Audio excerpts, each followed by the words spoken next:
Oh, there you go. See? Oh, Sarah's right on the chat. I'd like to begin today by acknowledging that I'm coming to you from the traditional lands referred to as Treaty 4 territory, and to acknowledge that Regina is located on Treaty 4 territory. That said, Mass's work and support reaches lands covered by Treaties 2, 4, 5, 6, 8, and 10, the traditional lands of the Cree, Dakota, Dene, Lakota, Nakota, and Saulteaux peoples, as well as the homeland of the Métis. Our recognition of this land is an act of reconciliation and an expression of our gratitude to those whose territory we reside on or are visiting. We respect and honor the treaties that were made on all territories. We acknowledge the harms and mistakes of the past, and we are committed to moving forward in partnership with Indigenous nations in the spirit of reconciliation and collaboration. So welcome to today's chat. For over a year now, actually, we started in April of 2020. We've been holding bi-weekly virtual community chats connected via Zoom in order to join museum folks from across the province for a professional development presentation from museum colleagues and professionals from across the province and indeed across the country. And you can view the lineup of upcoming presenters on our website. And Dan, I think, can put in the chat the link, please. And of course, you can always view past chat on our YouTube channel. They're all listed there. And again, Dan can put that up in the chat box. That would be terrific, the link.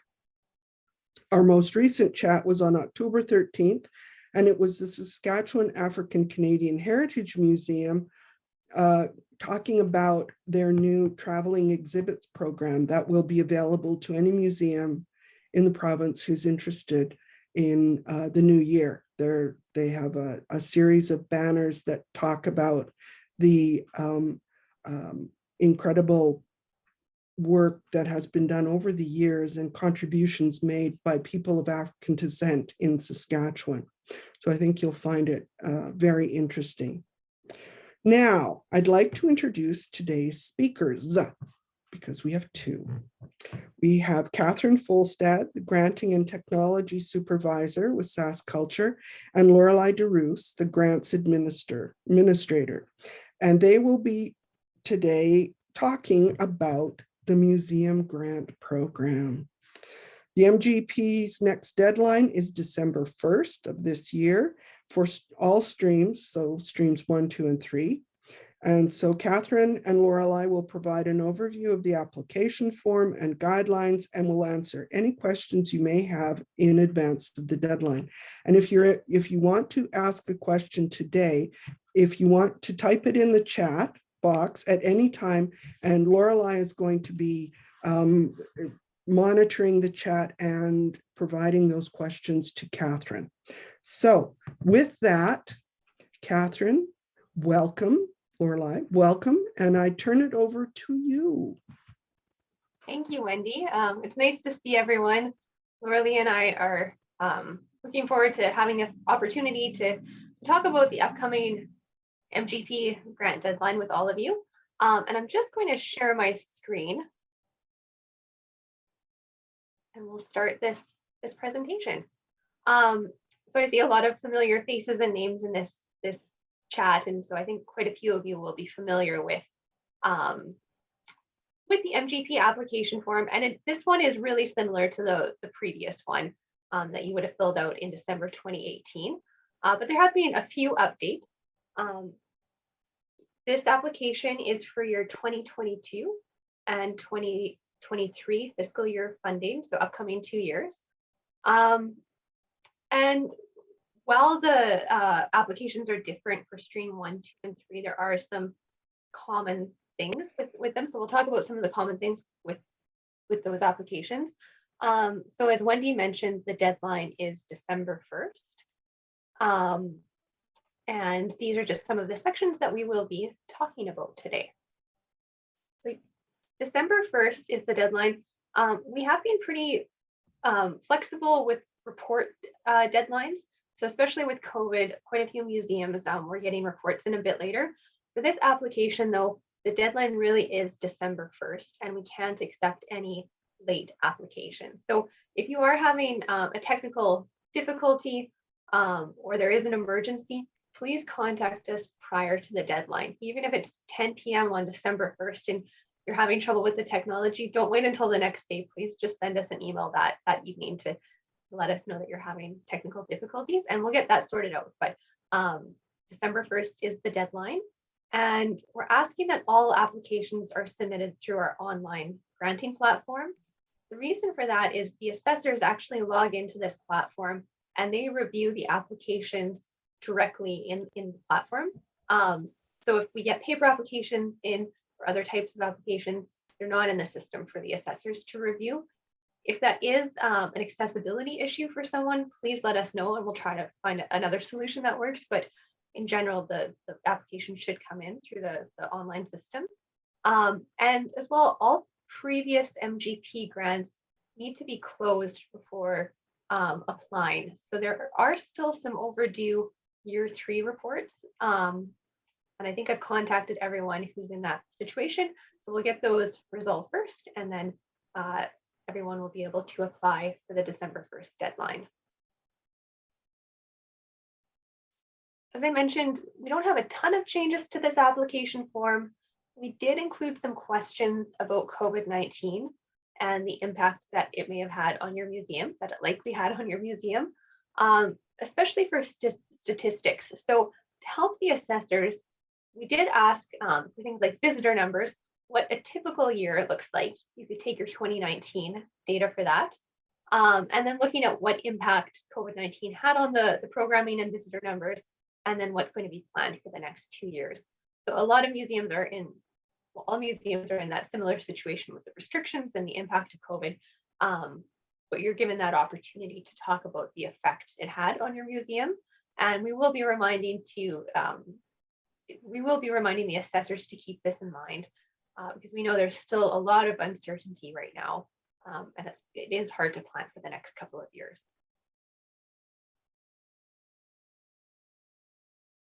So this application serves as the follow-up report for the funding that you would have received for your year 3 application. You'll be asked to talk about your museum's key stories. You can choose some areas to highlight in narrative questions. You'll be asked about risk management, the welcoming and inclusive museum question.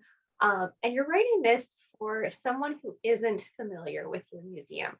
So it's volunteer peer assessors from across the province who are reviewing the applications.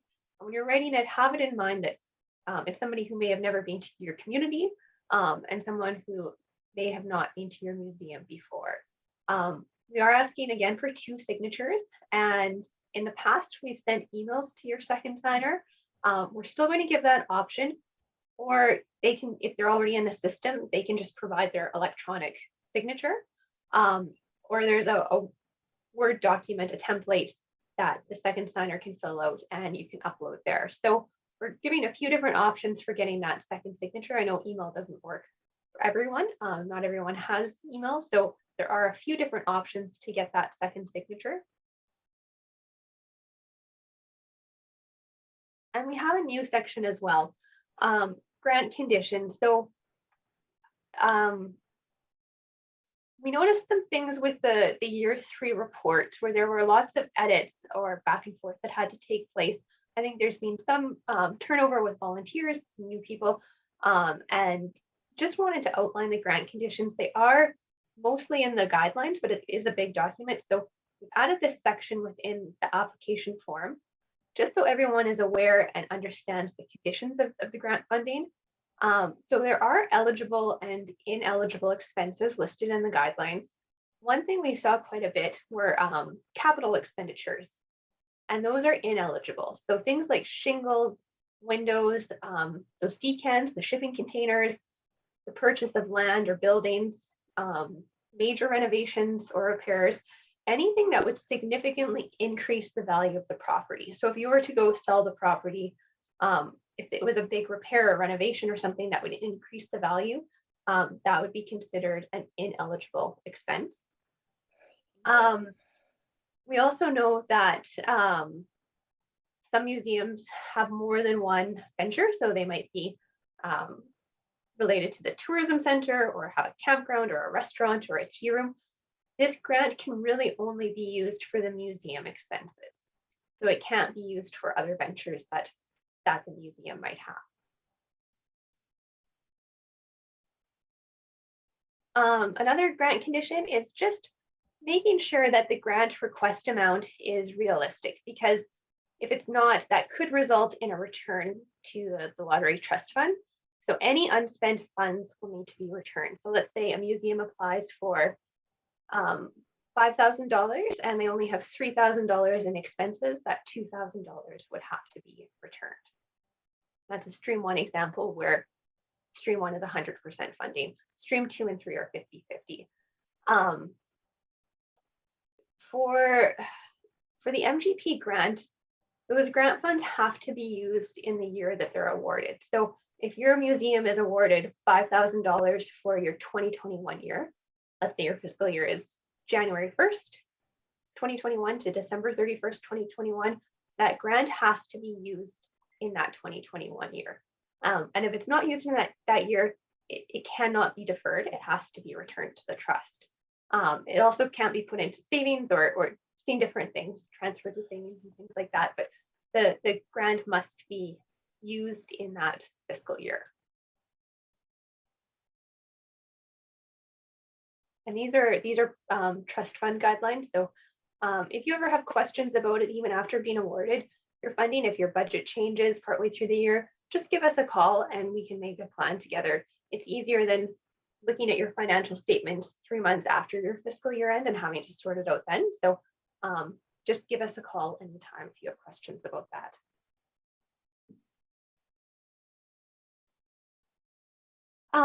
So the duplication of grant funding, and this for MGP, this really is about those summer student grants. That's what we primarily see. So if you receive a Young Canada Works grant or one of the other summer student grants, and that's covering your summer student expenses, the MGP grant cannot also cover those same expenses. So we can't have that duplication of grant funding. So let's say you receive $3,000 for your summer student, and there are $5,000 in expenses. We can cover the remaining $2,000 that's not covered by the summer student grant, but we can't cover that $3,000 because that's the duplication. So sometimes we see museums weren't planning to apply for a summer student grant when they were working on their MGP application, and then they do apply later for a summer student grant. And then sometimes a grant return has to happen because there aren't enough expenses for the MGP grant to cover. So we have this right in the application so everyone's aware of this and you can budget for that accordingly. I might stop here before we move on to the next section. Any questions so far about grant returns, duplication of grant funding? Lorelie, did you have any other comments about this? No, I think you did a pretty thorough job covering what we usually see. And I will pass it over to Lorelie to talk about data collection. Yeah, hello everyone. There's a certain section in the application that's all that profile information, and we ask for a few different things, and it kind of has two purposes. One, it gives the assessors kind of some context about your museum. So even though, say, your number of visitors isn't directly scored, we don't, say, oh, you only had X number of, or it should be this many, but it gives them some context. But we also use it for another purpose. SaskCulture does various reports, for our own internal tracking, but we also report back to the lottery system, to ministry, that sort of thing.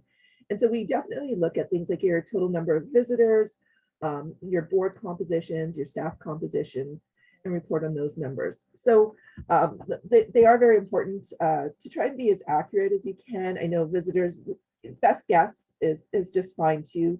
If you track through guest books, that's great. But you know, if you had a big event and you just kind of ballpark it, you know, we understand everybody's doing the best that they can. Yeah, I think that pretty much covers that section. And we're talking about, the size of your community, the days you were open, your hours, all that kind of thing helps paint the picture of your museum and your community. And then there's those more detailed things that we provide. So we also introduced a couple of new questions that you may have seen on the year 3 report. And that was because a lot of people were really kind of pivoting to virtual programming this year. And so we asked some questions, and we're going to continue asking that question is, did you do any virtual programming or any online programming? And there's kind of 2 different things that we saw that we realized that we weren't very clear going forward. And we just wanted to bring some clarity to this idea is virtual programming would be things like you recorded a video tour of your museum and you posted it on your website or through Facebook or YouTube or something like that. And people can come back to it and watch it anytime. And it could be like 5, 10, 15 minutes, maybe it's an hour, or maybe you had some performances that you recorded, some talks, maybe you had somebody from the community come in, do a guest lecture. Maybe you did a registered event for, Sunday youth arts project, something like that, that they had to register for, but it was done virtually. So that would be a program that we'd be looking for, like how many of those types of events did you have, or that type of activity. So we asked that question, and then we asked how many people participated in that.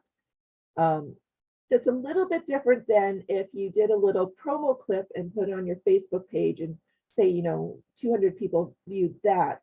That's not a program so much. That's just your advertising for the program.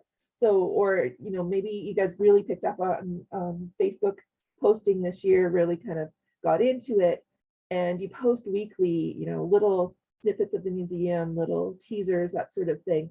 That's still not a program. That's just your Facebook advertising. So we're not looking for the details about how many views each of those little posts saw. For stream 2 and 3, there's a little more in-depth questions about your social media and your communications that you can talk about those sort of things in that space. For stream 1, we're just kind of looking for that basic, did you have some videos that people could watch anytime, that sort of thing, that were more in depth. So I know there's some nuances there, and if people have any questions, by all means, give us a call if you're not too sure how to include something that you've done. I'm happy, Catherine and I are happy to take those calls and help you kind of navigate that social media world. And I'm just looking at the chat. I noticed that there was a question, Catherine. Somebody was asking about emergency COVID grant funds and if that's considered duplication. So I think I kind of covered the data collection. If you wanted to maybe just go back to that question. Yeah, that's something we had to dig into a little bit to see about the emergency COVID funding. But after talking to Canadian Heritage, it's not considered a grant, just based on the definition of it. So that the emergency funding is fine. That is not considered a duplication. And we can talk about this a little bit more as we come into the budget area. So we're going to be talking about, thank you, Lorelie, for the data collection. And again, if you have any questions, especially about how to count virtual numbers, Lorelie puts together all the data and statistics and research and evaluation for SaskCulture for all of our grant programs. And she has lots of information that she can share.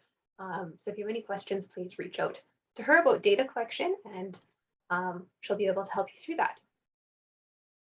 For the budget, with the application, when assessors are looking at the budget and the application, it should really align with what you have in your narrative parts. So let's say you've been talking about doing training in the narrative part of your application. We should maybe see a line item if there's a cost associated with that. And the notes in the budget section are also really helpful. So we know you can't talk about everything your museum is doing in the narrative section. We ask for just a few examples so that in the budget, there's a note section, and it is really helpful when museums provide just concise notes about what's included. Let's say there's a $15,000 expense item in maintenance. Just a quick breakdown of what is included in that is really helpful. For your 2022 year and 23 year, the proposed revenue and expenses should balance. You're looking for a balanced budget. If there is a deficit or surplus, that should be explained, and there's an area to explain deficits and surpluses. And a good idea is after you've done your budget, you could show it to someone who isn't as familiar with your museum just to see if it makes sense. If they have questions about it, it's likely the assessors will have questions too.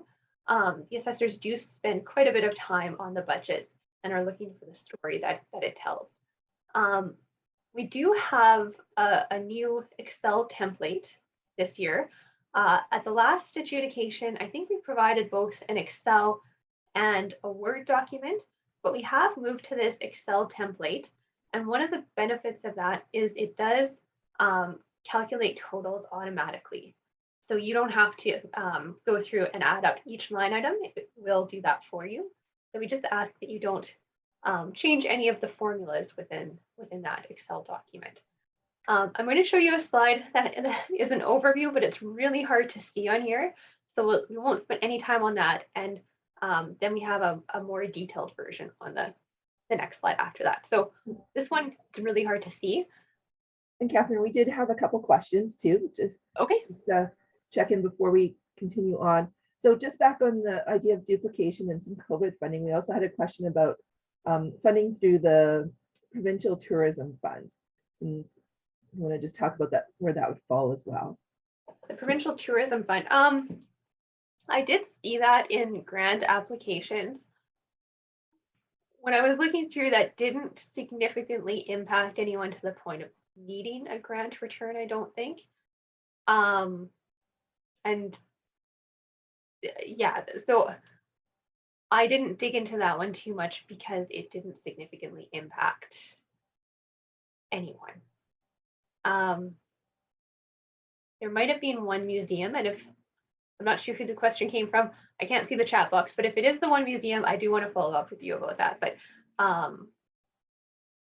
don't think that's significantly. Basically, we're looking to see if it falls under the definition of a grant, which for the Lottery Trust Fund is if it's for some specific expense or within a specific time frame, and if funds would have to be returned. So if you didn't use all of the funds from that grant in this fiscal year, would you have to return those funds to that funder? Thanks, Catherine. I think questions like that might be very specific to you. It's always like reach out to Catherine and ahead of time and just to see where where it falls in the rules and guidelines and stuff like that. We also had a question too asking, someone had partnered with the Chamber of Commerce and did a small promotional video for Facebook. And I think it would have to depend on, that's a really good question. That's why it's kind of a gray area about social media. I think if it's something that, is it a program? Is it something that replaced a program that you normally would have done in person versus more just a marketing tool?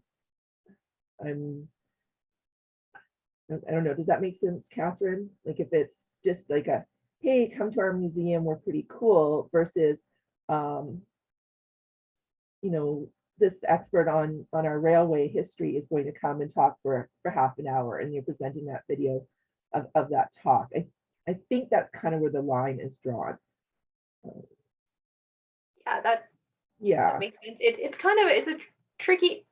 There's a lot of gray area within it, but we're just trying to get the most accurate stats. And I guess if we see numbers going up significantly or decreasing significantly, that always raises questions when we're putting together our overall reports. So we're just trying to get really good baseline data for the virtual numbers. But yeah, that's a good way to think. Like, was it something to marketing? So think it was, would it replace a program that you would do, or is it just replacing how you're communicating, getting information out to people? Good question. Thank you, Jackie. Back to your budgets, Catherine. Back to the budget. So this is the, can everyone see this okay? Do you want me to make it a bit bigger?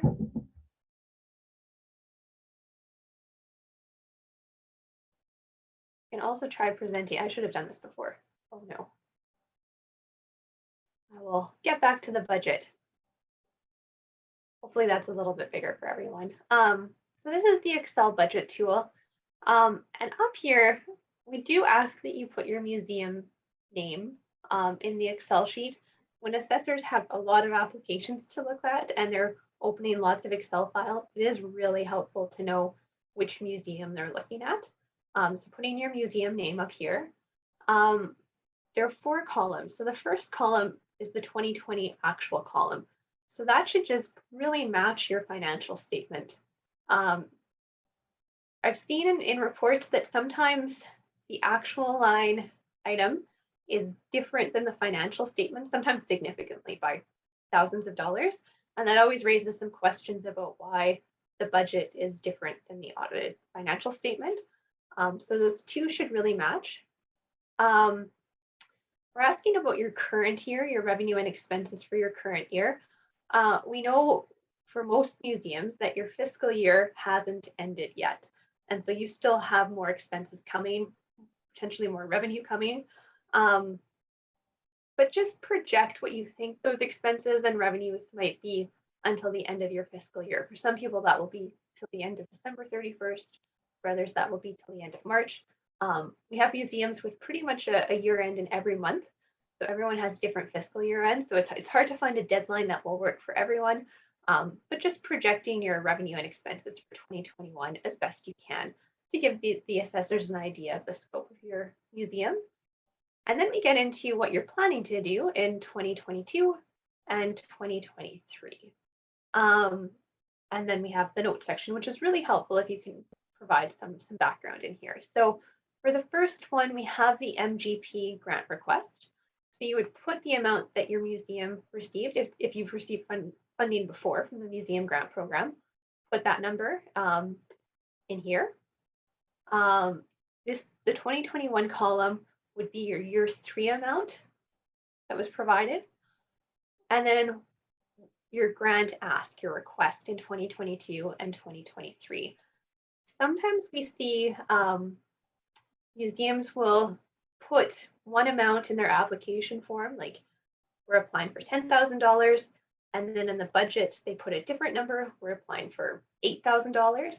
So if that happens, we do go with what is in the budget. So try to keep those numbers the same. There's a spot in the application to put your grant request. It should match your grant request here.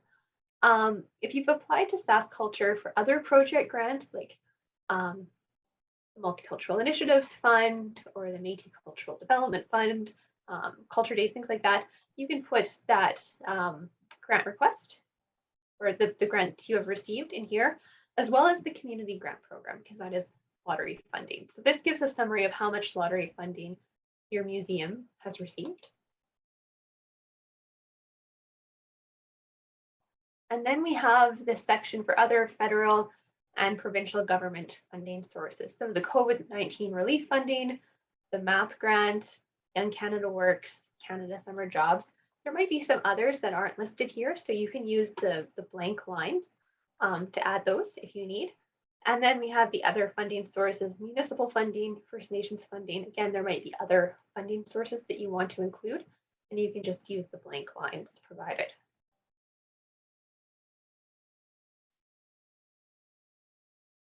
And then we get into the self-generated funding sources, so admissions, donations, fundraising, gift shop, things like that.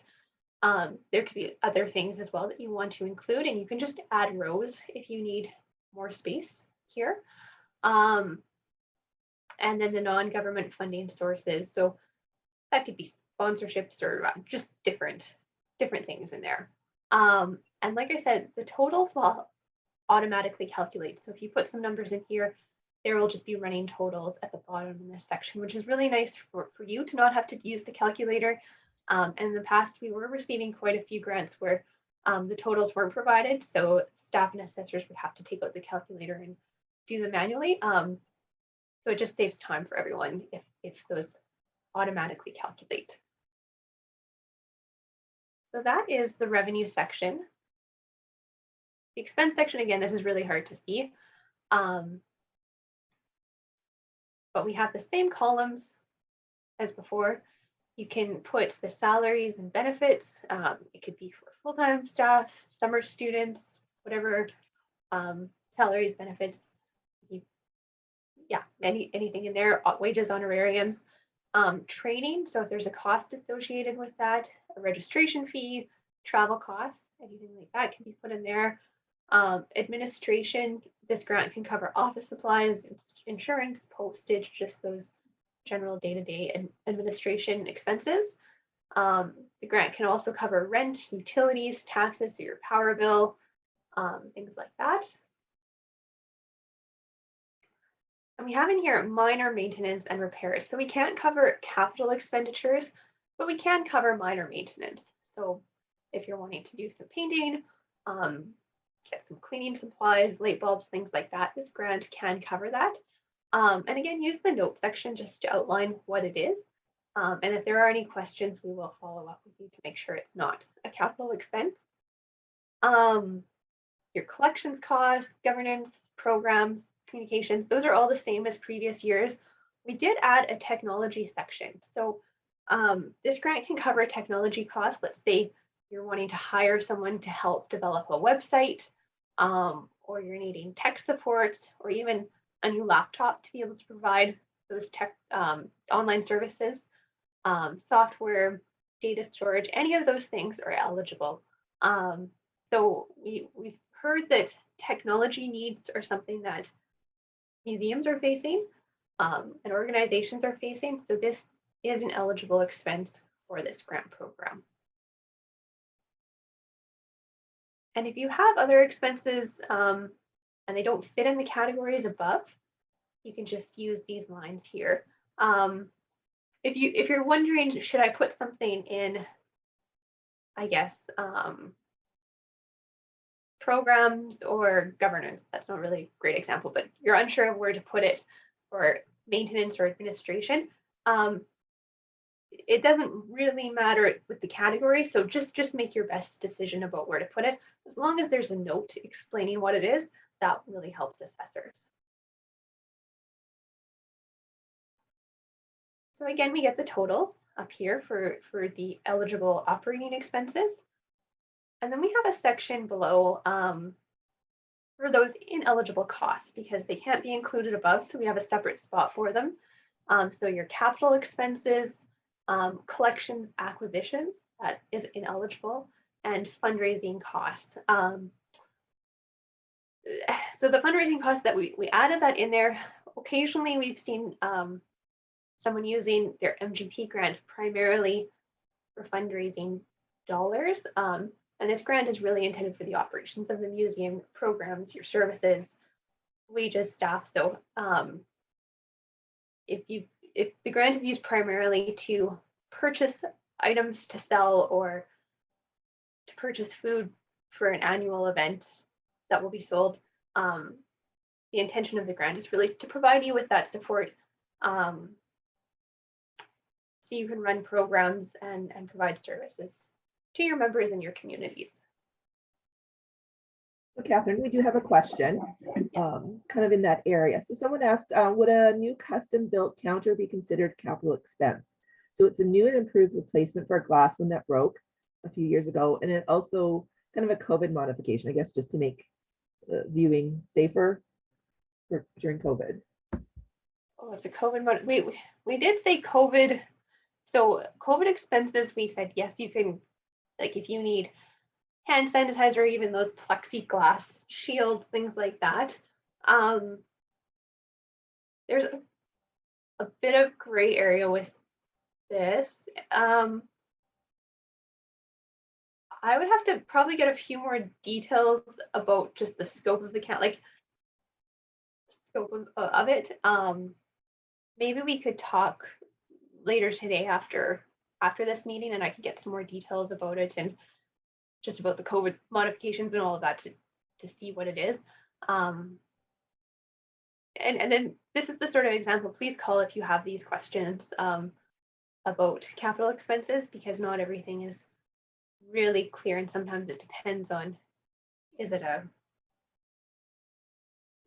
just a small counter that is more maintenance, or is it a really big custom feature? And I would probably need to get more information. So let's chat after this meeting. She says thanks, and she'll follow up. Okay, sounds good. So we have these totals here, and then Lorelie, I believe the totals will also happen for the surplus and deficit They should. automatically. Okay. I'd have to double check, but I think so. We think this should total automatically for you. And then there is a section within the application form where you can explain your surplus or deficit. You also have the note section here too. Yeah, I think, Catherine, just there's that first box that says accumulated surplus. It does say enter amount from the financial statement. So you'd have to enter that from your previous year.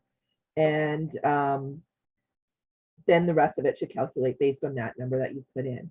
And we did have another question too. They said, we received a small grant from our local recreation board, which distributes Sask lottery funds in the community. Is this considered a SaskCulture contribution? From the recreation board? That's probably falling under the community grant program,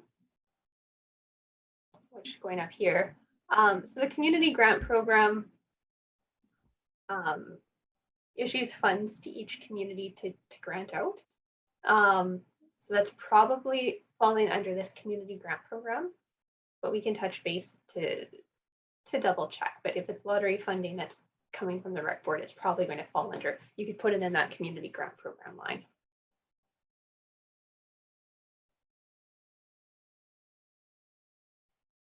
Any other questions before we move on to financial statements? We did have an earlier question, Catherine.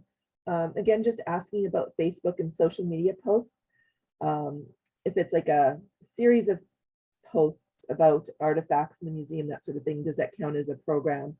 I think those kinds of questions, if you're not sure, is maybe just give me a call, contact me, and we can kind of discuss what the program was like or the scope of the posting. It's finding that balance between, you know, if you've got a weekly Facebook posting schedule, is that replacing programming, or is that just kind of like your regular social media outreach? Like, I think we'll have to have those conversations moving forward. It's new for us too, and kind of collecting this, so we're still trying to find some of those boundaries. We found that we left it way too open, but we need to find out what's kind of the right boundaries kind of moving forward to collect this. That's most useful information, where we're not actually asking your social media stats, but we're asking how is social media replacing your programming. So Wendy and anybody else has those questions, yeah, I think we definitely need to have more conversations around it. Okay, thank you. So financial statements, we'll be asking for your most recent financial statement again. So you would have included this financial statement with your year 3 report. We will be asking for it again because the assessors need to see it. And so uploading that, and financial statements for both applications and reports, they must be signed by 2 board members. So I would say probably more than half of the reports we received had unsigned financial statements. Quite a few of them were unsigned. And we really can't process those. It's something that is part of our policies, and it is something that gets audited. And so we really do have to have those 2 signatures with your financial statement. So when we get those, it just means we have to send it back for edits. So please, please, please send the signed copy and all the pages. So for some museums, they really, it's just a 1-page revenue expense, maybe some assets, liabilities. For other museums, you have those multi-page financial statements. Please include all the pages for that, including notes and schedules, things like that, if you have them. And as mentioned before, MGP grant funds cannot be deferred to the next year. And And if Catherine, that I is had the case, another question about capital expenses. So Jackie in Melville is planning to develop a new exhibit room, and it was formerly a storeroom. And she's wondering if the expenses will, and she said the expenses will include painting, flooring, shelves, etc. And are those eligible or not? some might be like paint is eligible, flooring probably not. So let's again talk after this and go through all of those and see which ones are eligible and which ones should be considered capital expenditures. And Catherine, just on financial statements, I'm not too sure if it's on the next slide or not. I can't remember. But one of the things that we do in the staff is we compare the financial statement to that budget document where we ask for your actuals. And it would be really helpful, keeping an eye that the amount that you enter, like if your financial statement says your revenue was $10,000, that it's matching in the budget column should actually match that 10,000 as well. So that's just helpful confirmation of the information for us, and then if they're the same, there's no confusion about which one's actually the right one, even though we know that it would be your signed financial statements as your official document. Then we just kind of start questioning those expenses or those revenues if it's not the same, and then it just then we have to follow up, or it just might delay the processing of your report. So that's just something that I watch for, and it's helpful if they match and it's like, oh good, then we can move on. Thank you, Lorelie. So the next slide, sorry, this is frozen. There we go. Lorelie, do you want to talk about this one too, about how to recognize the financial statements or SaskCulture in the financial statements? Sure. Because the funds come from Sask Lotteries, and we distribute it on their behalf, and we allocate it on their behalf. Really, financial statements should be acknowledging, and then because it's operational funds, that the funding comes from the Sask Lotteries Trust Fund for Sport, Culture, and Recreation. So they did a bit of a rebranding last winter, and this is the formal name entity that they're using, that they've asked that they want to see on financial statements. If you are listing SaskCulture and say you have a more complex audit, somewhere in the notes it should say that still Sask Lotteries is acknowledged.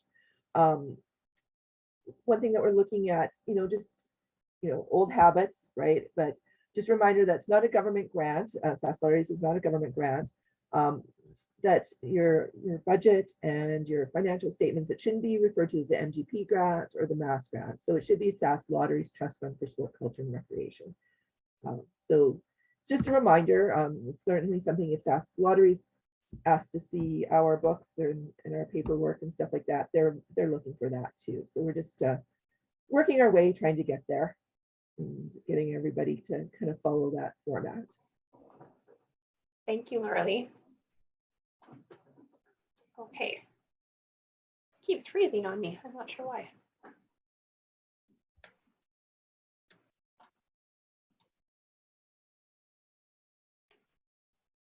And the new logo. I think this was one you were going to talk about as well, Lorelie. Right.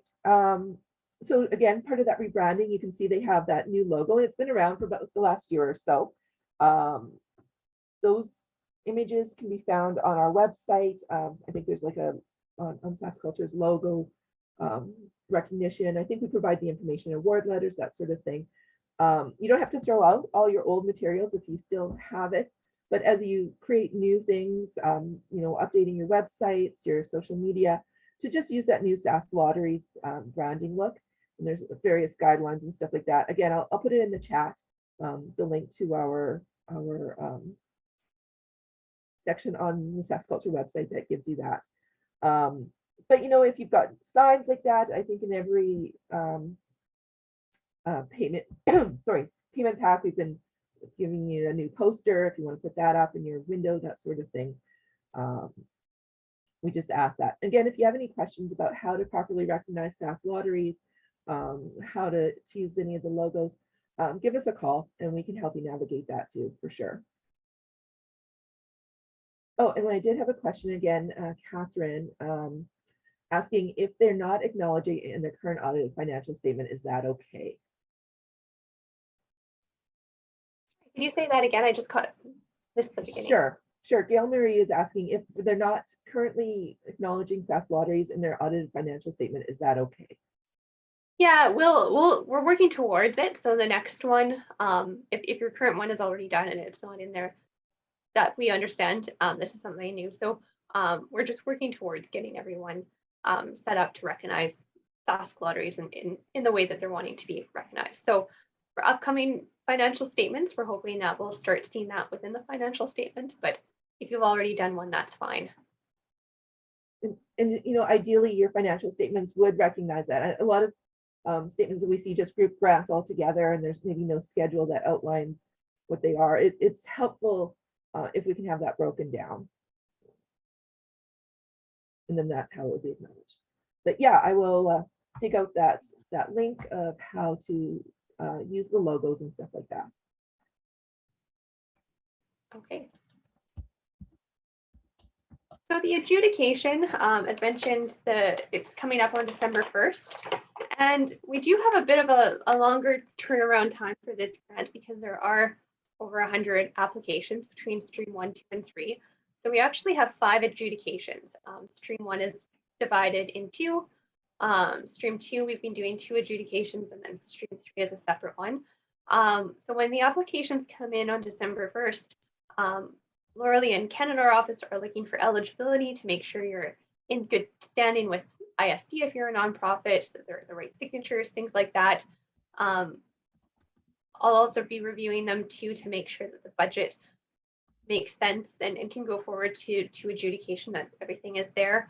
So we put together 5 different adjudication panels, which are made up of volunteer assessors from across the province. And if you're interested in being a volunteer peer assessor, please reach out and contact me.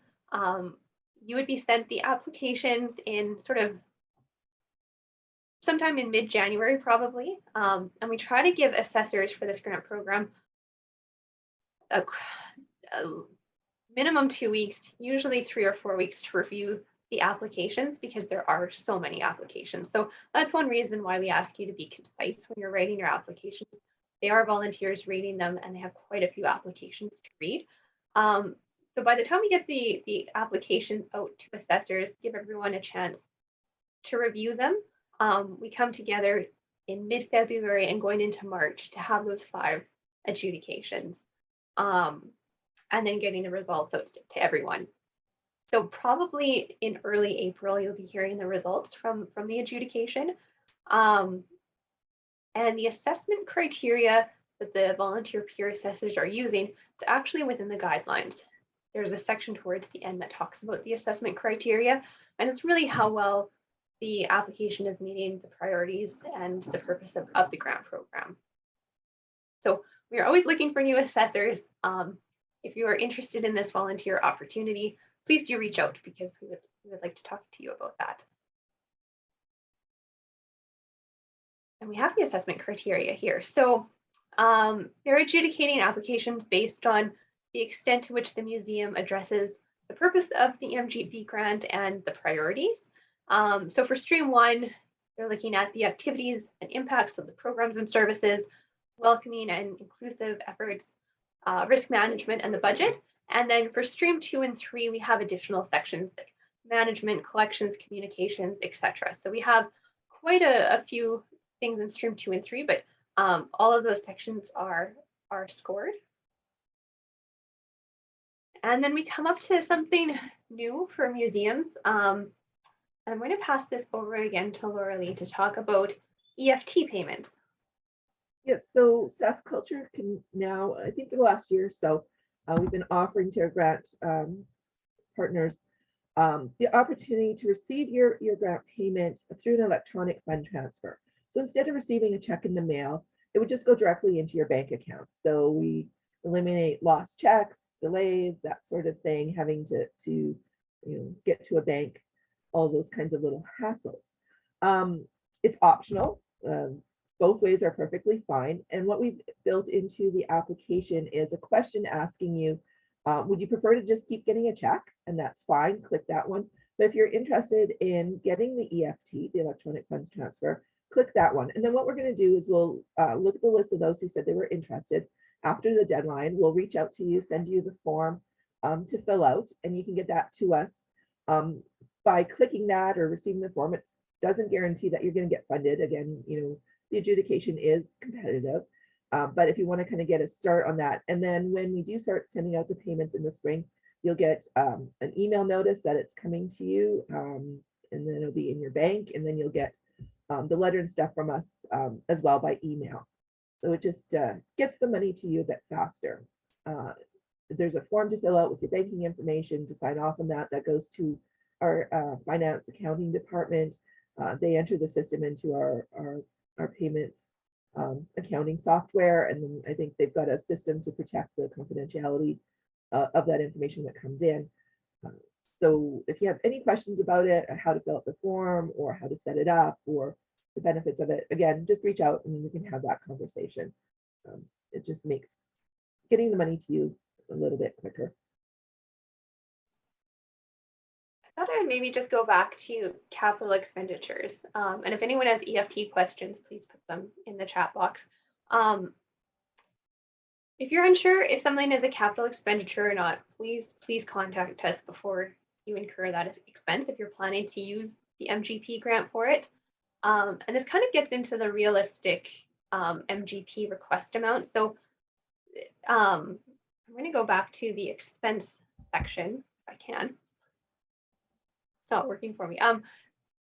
We can cover a lot of different expenses. So your utility bills, training, staff salaries, wages, honorariums, maintenance, minor maintenance, technology, all sorts of things.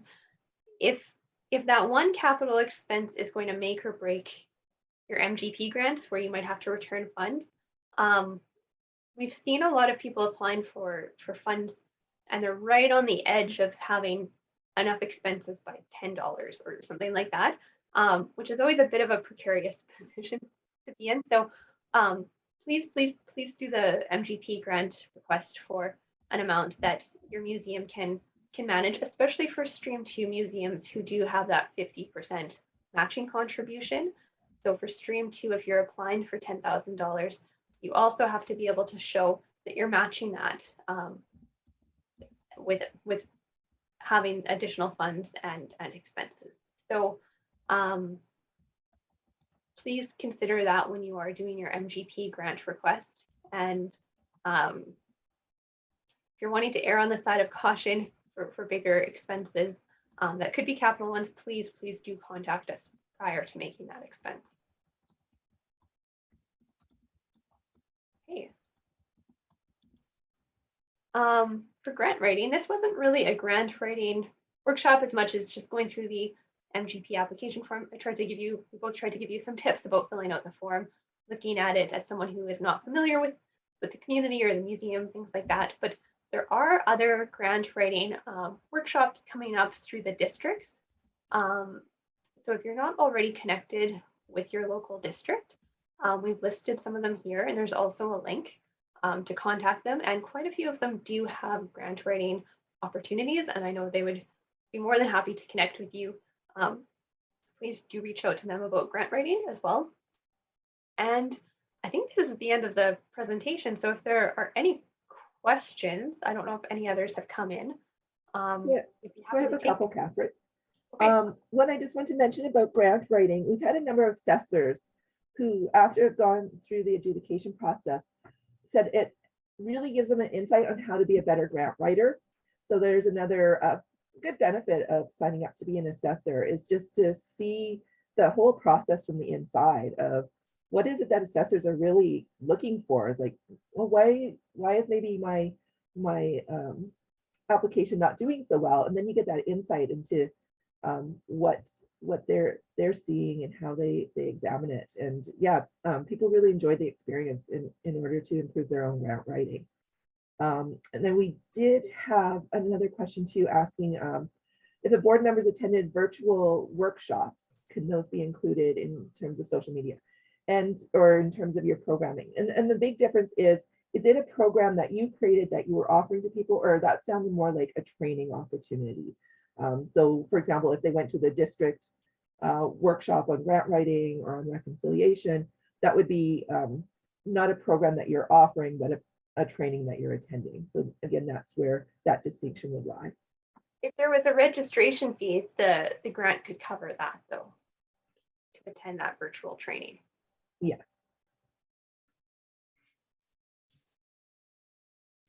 Well, thank you so much, Catherine and Lorelie. This was, as usual, a full meal deal of a session. And I'm sure that everybody who's here is thinking of all kinds of other things that are going to relate to their AGA, their MGP grant.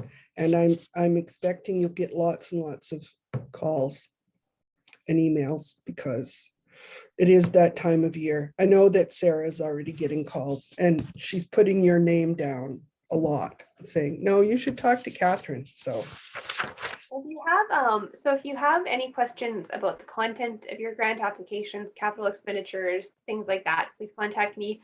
If you're having technical difficulties, so you're having trouble getting in the system or adding a contact or things like that, please contact Lorelie and she will be happy to help you with that too.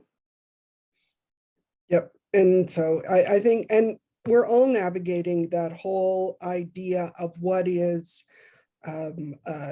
online activity, what is an appropriate, and maybe for a tiny museum, doing one thing is appropriate, but it wouldn't be for some other museum that has a lot more advanced activities in the social media area. So if you have questions in your own mind, contact Catherine, do it early, work on it early so that you can have somebody who isn't on your board necessarily look at your application. If they have questions, contact Catherine. Always assume that the assessors don't know anything when you're looking at it. That's what I always, as an assessor, I always assume I don't know anything about any of these people. So you just have to pretend like they know nothing. Send it in. Anyway, and if you do have any questions, I know that Catherine and Lorelie are really very, very helpful and they will get back to you very quickly. Our next community chat is on November 10th, and it will be Glenn Suter, who is a curator at the Royal Saskatchewan Museum, and he's going to talk about eco-museums. Do they have a future here? And we've been looking at eco-museums for a number of years now. It's an idea that goes back to the 1970s, first in Europe and in Canada, mainly in Quebec. But Saskatchewan is now very much involved, and it looks at a community as a museum without walls. So it's a different way of looking at your community and how it engages with its environment, the physical environment, the urban environment, the other people. It's an interesting thing. I think you'll find it an interesting topic. We are always looking for proposals for a community chat series. So if you have something you'd like to share with everyone, let us know. It's about, as you can see, about 45 minutes to an hour. And you can check our website. Dan put in the chat earlier a link to the place where you can put your name forward and sell us on your proposal. And so we very much like to highlight as many of our members' activities as possible. So that's something to keep in mind. And again, I'd like to thank you all for joining us, and we'll see you all in 2 weeks' time. Take care, everyone.